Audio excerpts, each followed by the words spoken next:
Let's see, I think we have a presentation. This is interesting because I'm doing a social media presentation without having access to social media, so it's going to be an adventure. So please forgive me, whatever happens, whatever goes wrong will go wrong. Thank you everybody for being here. My name is Sri Srinivasan, and I am the former Chief Digital Officer of the City of New York, as well as the Metropolitan Museum of Art and Columbia University. And in all three places, I thought about the future of communication. And how do you take what you do, and how do you reach more people? So that's the subject of what we're going to be talking about. In Whova, many of you indicated what you want to cover. So I'm just going to go into the Whova app and check to make sure we're all on the same page. These are the kinds of things that you would like to cover today. So I'm just going to go into my sessions, and let's see, we've got 27 responses, so that's a lot, so I appreciate that. One of the things we did is take a look at what social media platforms you're on. So number 1, LinkedIn. Number 2, Twitter. Number 3, Instagram. Number 4, Facebook. Not what is your favorite of the non-Chinese social media platforms. Pinterest got 0, and Snapchat got 0. And that might be because nobody here is under 14. If you're 14, then Snapchat is number 1, right? Yes. So that was one thing, and then the other was what is one thing you want to get out of this meeting? There were a lot of items here. Not all of them apply to what we're doing, but we're going to certainly try. And just to help you find me later, you've got the presentation here and the link to the presentation, but also my contact information. You can see my email, all the channels, etc. And I'm a big fan of Linktree. Anybody familiar with Linktree? You see in Instagram they use that, right? Linktree is really good because you give people one link and then they can get everything, right? So I'm a big believer in Linktree. One change that is coming to Instagram, it may not have come to your Instagram yet, that's really big, is you can have 5 links in your bio. You know how you can have only 1 link in your bio now? You can have 5. So that's coming. Watch for that. If anybody has it, you can check if you have it right now. If you pull out your Instagram and check if you have it. So I'm going to be giving you... Oh, I need to use the mic, don't I? Yeah. Because it's being recorded? Yes, thank you, sir. So what I tell people is in a session like this, I'm going to give you a lot of ideas, lots of practical tips, but I may go too fast. So first, just raise your hand, slow down, and I can repeat anything you want. Second is that there'll be so many ideas that you don't know which ones are useful for you. So what I suggest is to have a piece of paper or your laptop or your phone and make 2 columns. One column you will say, try now, meaning try soon, right? Try soon. And another column you can say, try later. That way you will be able to annotate the conversation. Annotation, making notes on something like this is really important for what we're trying to do. You might have a third column saying, oh my God, they brought this loser all the way from New York. What a waste of time. You can write anything you like as long as you write. That's what I want. Okay, so everybody with me, you've got all the information. And in my day job, I work with a company that I started where we help organizations big and small with their social and digital work. And all of this is built on my theory of the 2 footprints. We all have 2 footprints. One is our physical footprint, meaning the world that knows us really well. These are the people we work with, these are the people we help, these are our bosses, etc. And that's very important. They love us. But the digital footprint is the rest of the world. And how do we reach those people? Right? I learned this at the museum world. In the world of museums, there are CEOs of museums, and they think they're famous, but they're only museum famous, meaning inside the museums they're famous. Nobody knows them outside. And there's so much potential. So I encourage you to think about our conversation today through that lens. How do we get more people to know what we're doing? Because if you get more people to know what you're doing, you make more money, you help more people, you get more resources to what you're doing. So that's a long way to introduce what we have here. And by the way, you have the slides already, so if you want to leave right now, you can, because you already have the slides. And one of my friends said this to me, and I was so struck by this statement that I put it on my business card. He said, we do some jobs for money and some for the honor and privilege of doing the work. If we get to do both, we are lucky. And I think all of you working in the UN, working for NGOs, working for grassroots, this is why you do it, right? You may do it for the privilege of helping people. And I love that idea, and I encourage all of you to think about why you do what you do, because daily, you don't feel like this, right? We have a lot of problems and communications issues and problems and all that, but how do we go through that is what I like to think about in what we do. So when I was Chief Digital Officer of the Met, I was asked, how come you don't put a QR code next to every painting, right? The Metropolitan Museum of Art, why don't you put a QR code? And I said, Americans hate QR codes. Americans don't know how to use them. In China, everybody knows how to use them. India, Europe, but not in the rest of Asia, of course, but not in the US. And why is that? It changed because, of course, the pandemic, people got menus, they put the QR code. But what really happened is that Apple built a QR code reader into its phone in 2014 and didn't tell anybody. And that's our lesson, one of our lessons for today. That you do such good work, but do people know about it? Do you tell people about it? Right? Just because you know it, you know what Apple did? It launched 75 features that day. When you launch 75 features, that means you don't have any features, right? And so think about your own work. What is one thing, if you can always think for a second, what's one thing that you wish more people knew? And the answer to that is whatever it is, you can tell people. And that's what social media is. We want to use social media to increase your footprint, to have more people appreciate what you're doing, get you more resources, more funding, help more people. That's what social media can do for you. So anyway, so here's a guy who doesn't like QR codes, who's put on so many QR codes. You know all of them, right? So on the upper left is LinkedIn, and then what's the next one? Instagram. Come on, you know, what is this? WhatsApp.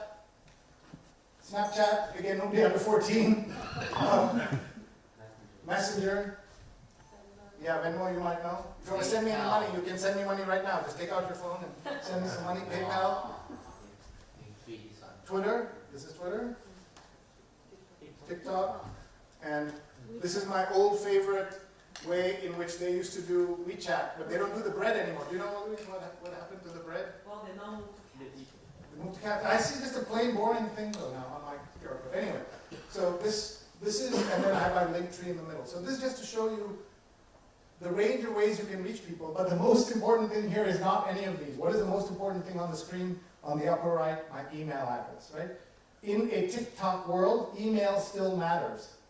We've got to still value email in what we're doing, and that's something that I think about all the time. I want to tell you that part of my story, you know, I was the Chief Digital Officer of 3 amazing institutions, but I didn't tell you that I lost 2 jobs in 12 months. They were having financial difficulties, and so I was laid off, and I went on Facebook and said, I've lost my job, tell me what to do next. And I gave people a Google form, and 1,200 people around the world filled in this form. Some good ideas, some beautiful, terrible ideas, but in the worst moment of my life, I felt a global digital hug. The PBS NewsHour, it's a big TV show, did 7 minutes on me and why this strange guy is talking about losing your job. Why do I show you this? Because this is what happens in our lives, right? There are things that matter to us, but we're bad at communicating it outwards. Right? Think of your own family or friends who lost jobs, right? What I did was ridiculous, right? On a scale of 1 to 10, I did a 20. Nobody should do that. But most people do a 2, where they just tell a few people. So the same thing, you're not going to lose your jobs, you're all fantastic. But is there some other project, some other thing that you wanted to reach thousands, millions of people that you can do? And I have a QR code here. I did a 5-year Twitter thread on the future of work and resilience and all of that. You can see that on the screen. I also have a newsletter, and newsletters are big in the US. I know they're not big everywhere. What is the situation in China? Is newsletters important? Or no, not at all?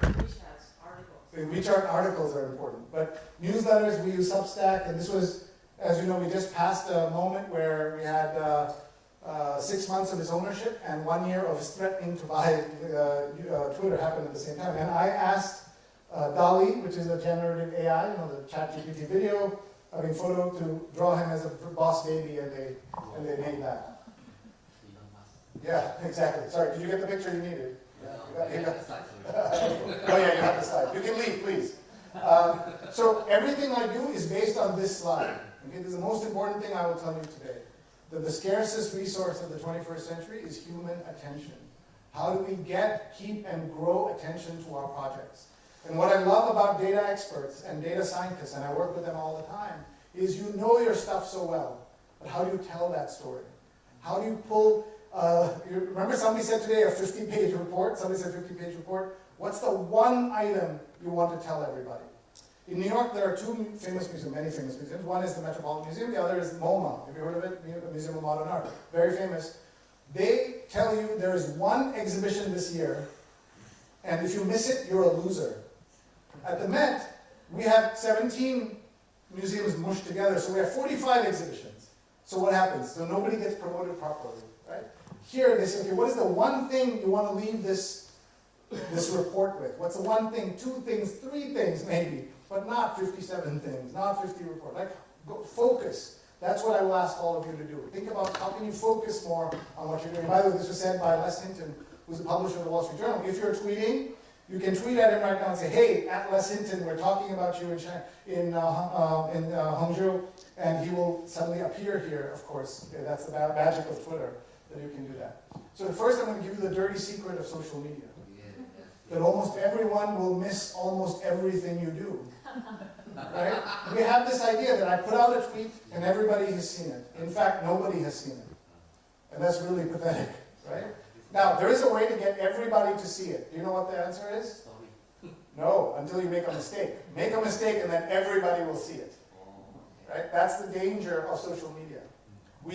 The project that we want everybody to see, they don't see. We make a mistake and then everybody sees what we're talking about, and that's a problem. So something to keep in mind. Whenever I speak, I say start with. Sir. Wow. I always say always be charging your devices.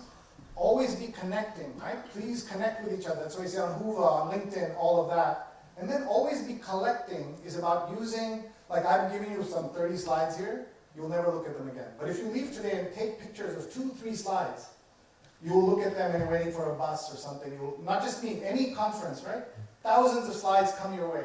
Take out your phone and take a picture. I saw our colleague in the back just taking a picture. Just do that. When you see something interesting, get into the habit of doing that. When you're on a Zoom call, somebody makes a presentation, learn how to take a quick screenshot, right?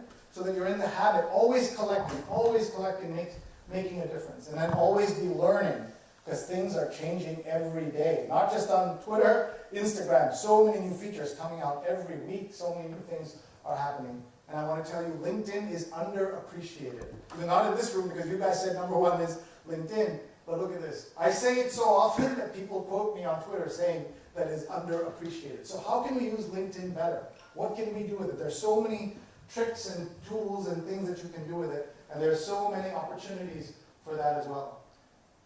Now, let's talk about social media. You folks are not necessarily in social media, you're in communications maybe, but most of you are data scientists, working in experts. But look what they're saying. Most in-demand skills by function, social media, communication, marketing.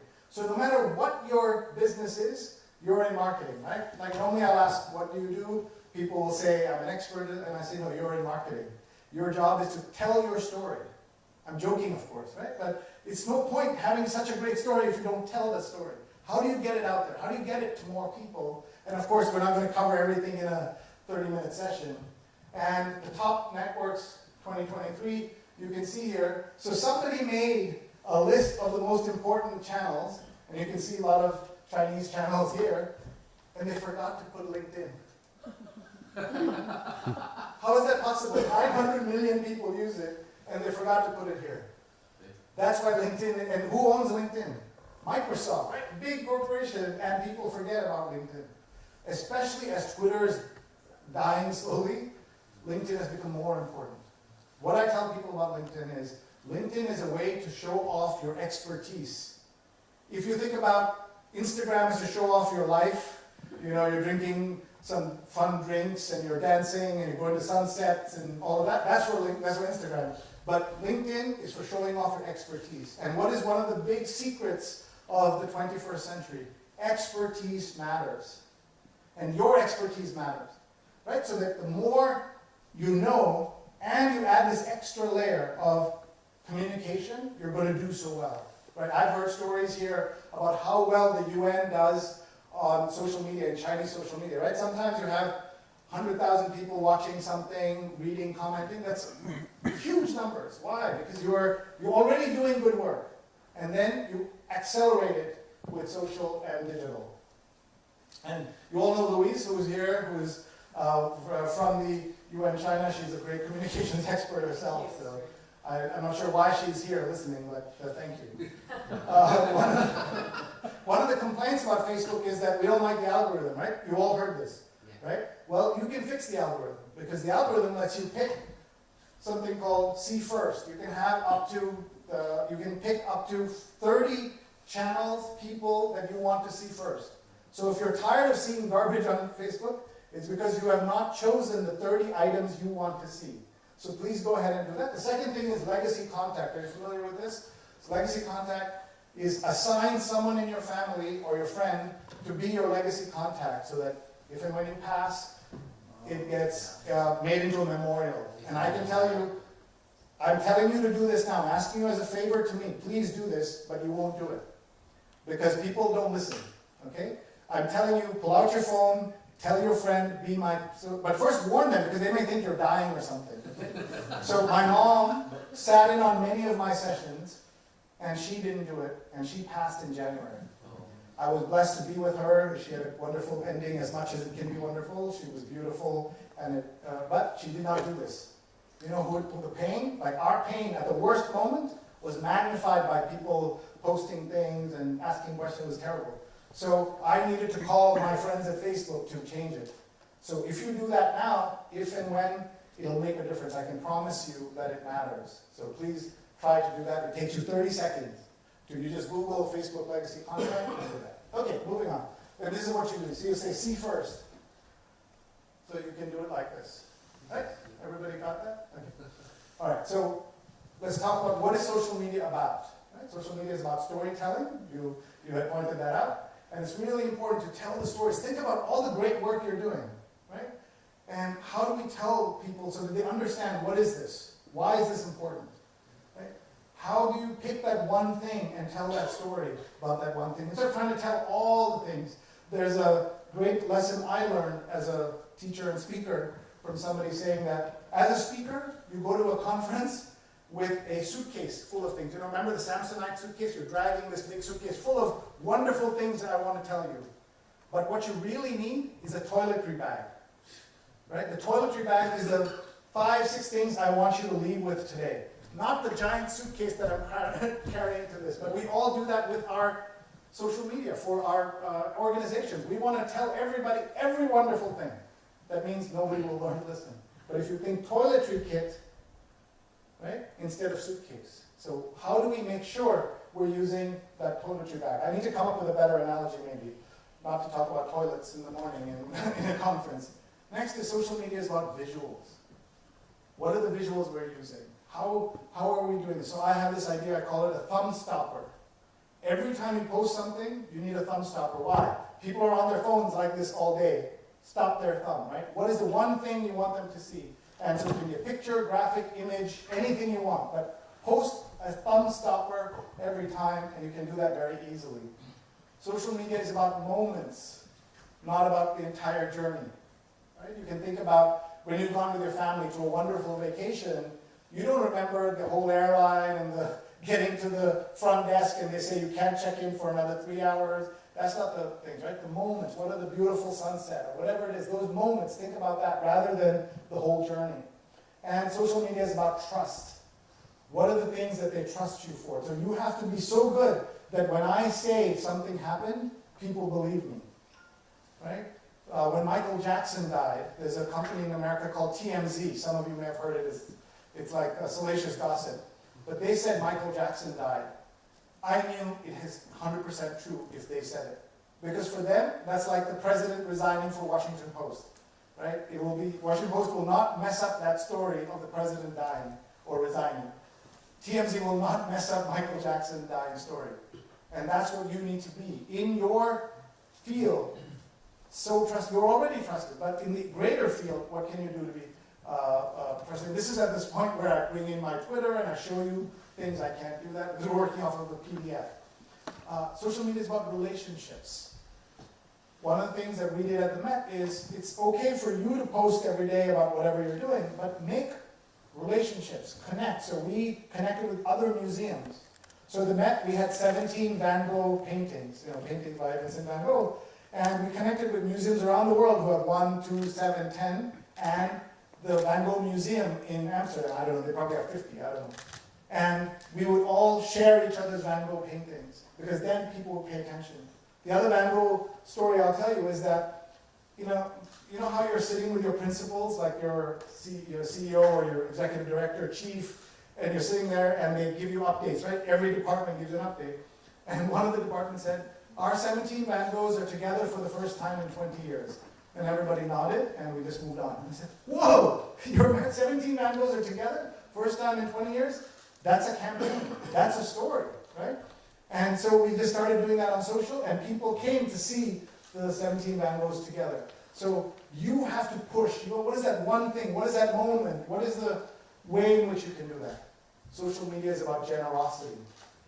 Talking about other people. Don't talk about you all the time, right? Think about your phone, right? Right now, somebody could call you, your irritating friend calls you, you look at it, and you're like, yeah, you ignore it. But you have this other friend who calls, who always first thing she says is, are you free? And then she says, how's your day? Right? So when she calls, you see this, you step out of the meeting and you say, oh, hold on 1 second, and then you go outside and you talk to her because she makes you feel better, she's a better person, you're a better person talking to her, right?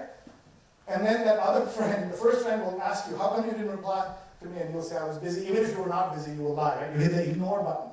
How do we make sure our content is the accept button and not the ignore button on your phone? How do we make sure they accept us? How? By making sure it's not just me, me, me. A lot of museums were doing like, come to my tickets, come to my show, buy my tickets all the time. Don't do that. Talk about things around your topic as well. Not just your own expertise, but what else is happening around you. Who are other people doing interesting things? Because what will happen, especially in the NGO world, I do a lot of work with UN refugees, the Refugee Agency and others, and we tell them, like, you have so many good stories, right? But don't just talk about refugees, the refugees that you are dealing with. Talk about refugee problem in general also. And International Rescue Committee is doing something great, talk about them too. And be more generous than you have been in the past.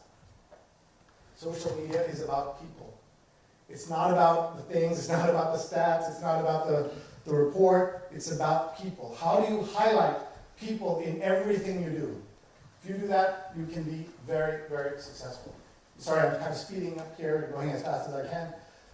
Here are 4 things social media can do for you. It can help you find new ideas, opportunities, connect with audiences, bring eyeballs and attention to your work, and deepen your brand.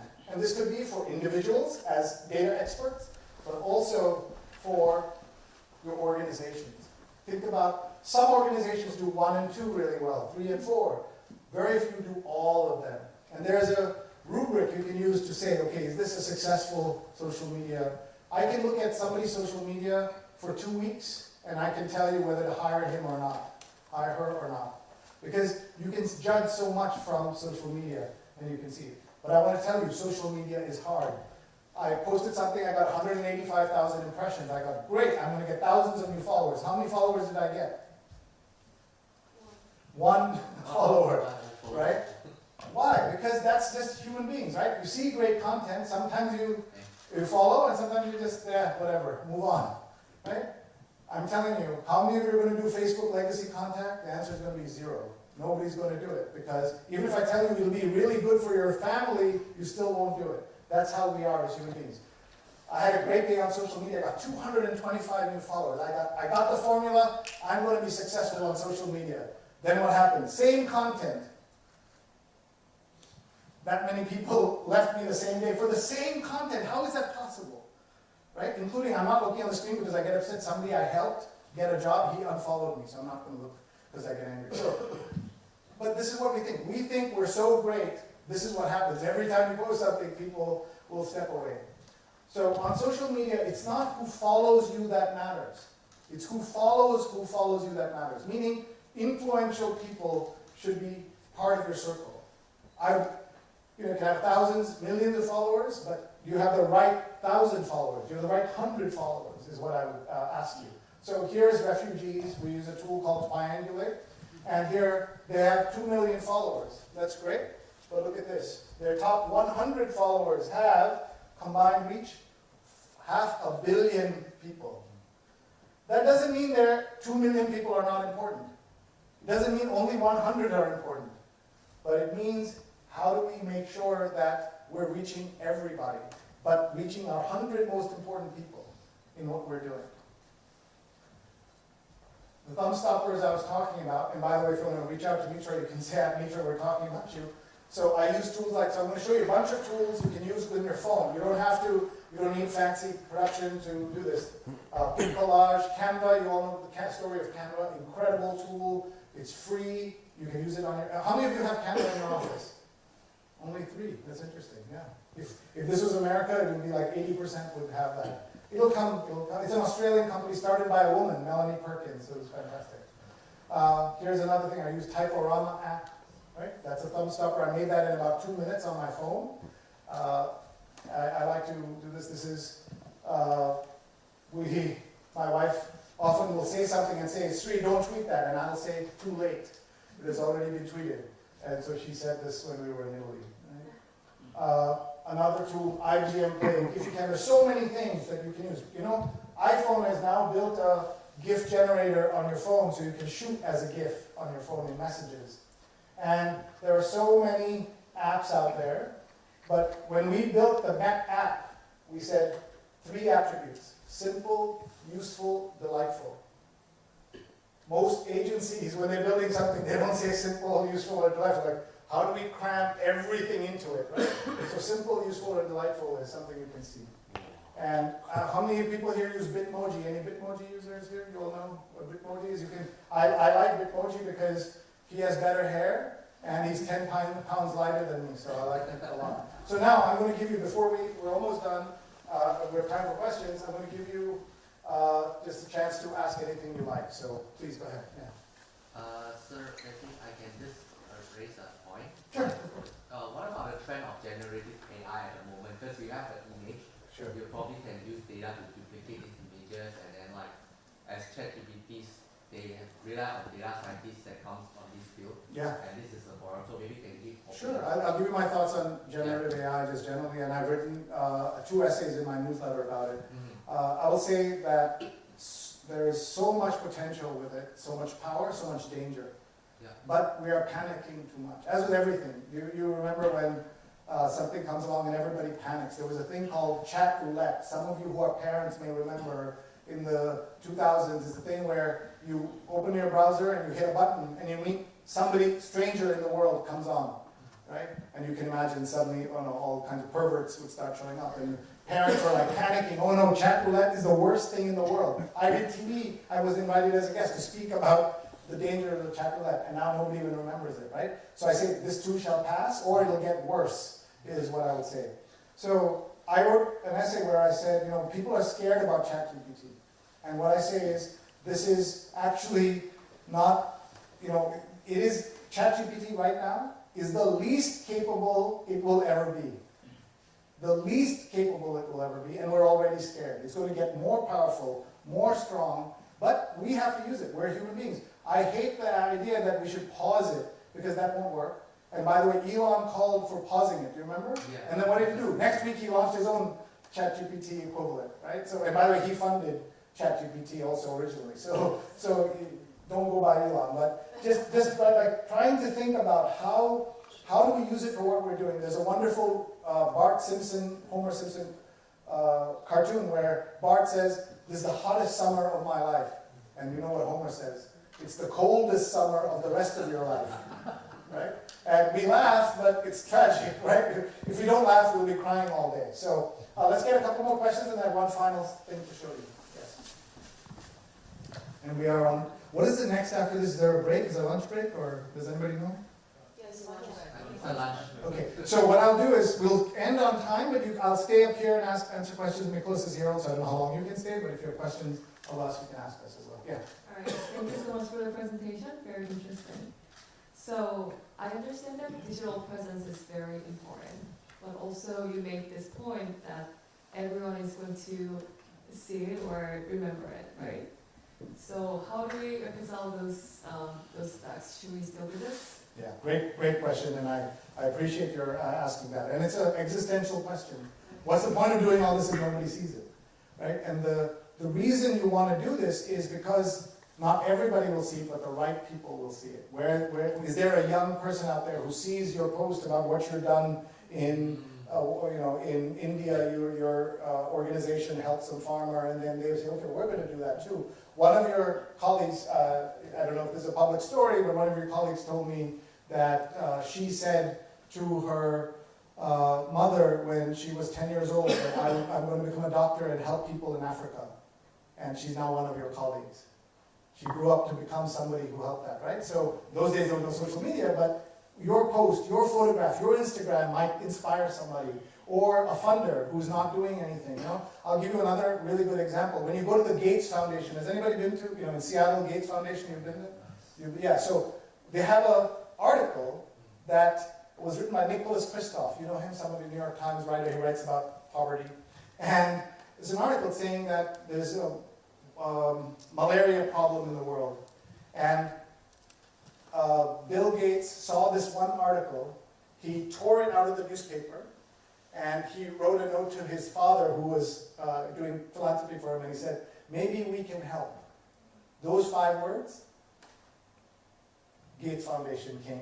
Right? So when you walk into the Gates Foundation Museum, you see that newspaper is there, and he wrote on it, maybe we can help. Right? So that's what we do it for. We don't do it to reach everybody, we do it to reach the right people. One more question and then we should wrap up. I have one more slide for you. Yes? Thank you so much. Very exciting presentation. What happens when you have an institutional social media presence and you need to balance the quality of the messages, the sensitivity of the messages, and the timeliness, because this is instantaneous, right? And you can miss the... Thank you. And I will, by the way, I can see you much better when you asked the question earlier. So everybody's so tiny up there, we're so far back. So thank you, I can now see your face. I will say that this was a problem at the Met. When I got to the Met, the only person who was allowed to speak was the director.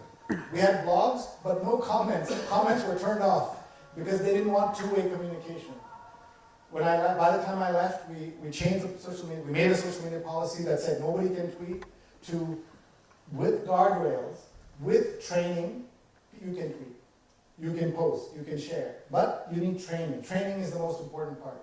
And so we helped all of them do that. And I can share with you that one of the best accounts at the Met was by a security guard who worked for the Met for 29 years, and she was 55 years old, and she did this amazing social media for the Met. Why? Because she loves the Met, right? She's with the objects every day. But she was very careful, because she's a guard. She knows not to share secrets, not to share when the shipment is coming, all of that. So let that be an inspiration, that you can do this with the right people. Anybody on the team can do it. And I'll share the last story before the slide, is when we were at the Met, we had a team of museum directors from around the world. And often when you have like big American institutions, they have a lot of money, and then smaller institutions don't have money. And so it's sometimes irritating to hear these American institutions say, we do this, we do that, etc. So this group, they went to visit the security office. The Met has 700 security guards. Okay, they went to the finance office. The Met has $3 billion endowment. Finally, they came to my department, and I said, I doubled my social media team to 2 people. And somebody from Peru, she got super excited. She stood up and said, oh my God, I have 2 people also in my social media department. And I'm going to fire one of them. Because after all, how can I have the same number as the Met? And I said, please don't fire that person. Think about how you can deploy the resources. But it was an amusing way of looking at it. And so the final slide is this. All my social media tips on one piece of paper that you can have. So it's on the back of your presentation. There's also a QR code up there, but you just take a photo of this, and this is I was going to say my gift, my punishment to you is this. And you can have this and you can look at it. And we are out of time. I just want to leave you with an idea.